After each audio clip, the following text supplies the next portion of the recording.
Learn about another voice and culture of Taiwan with We Love Hakka. 现在就让我们一起加入客家风情，大家来讲客家吧。Farming is an important source of income for the Hakka people. Rice is commonly used to create a variety of snacks.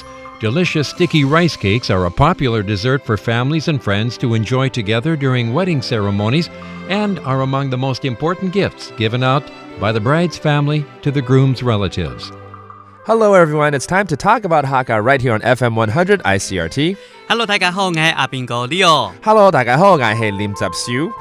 And every time we talk about Hakka, I like to admit I like to eat. 其實每次呢，在這個客家單元上面呢，我都很喜歡承認我自己很喜歡吃。是啊，對，大家都愛吃啊，大家都愛吃啊，對。然後其實我回到台灣，我很喜歡的一個東西叫米糕。就是那種 rice cake，OK，米糕有分很多種類型啊，像台南的也有台南米糕啊，黨啊有黨啊米糕啊，這樣子等等。我最近發現啊，好像還有一個東西就是客家米糕，是不是？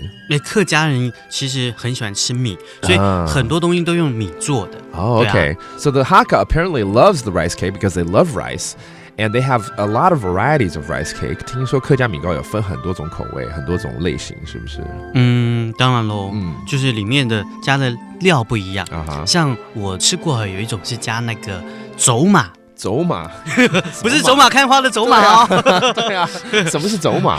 就是紅糟。紅糟哦，其實紅糟紅糟肉是不是？對，紅糟肉那紅糟，其實紅糟肉，其實紅糟它本來是白色的，它是沒有顏色的，然後它是後來呢，人家為了讓它看起來比較喜氣一點，所以加了一點紅色。That's right, I see this a lot. It's the red marinated pork, and the Hakka like to use this in their rice cakes, oftentimes.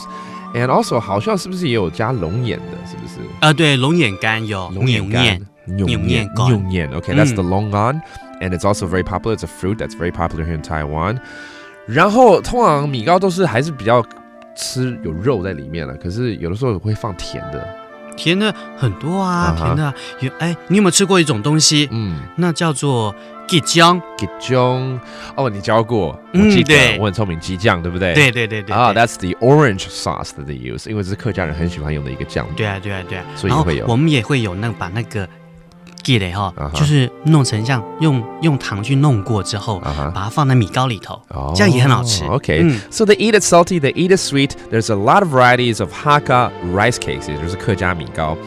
Alright, so there you go. All varieties of rice cake by the Hakka, and that does it for today's Talk About Hakka. 什麼大家？俺自say 張來了。客家風情由行政院客家委員會監製。We Love Hakka has been brought to you by the Executive Yuan's Council for Hakka Affairs.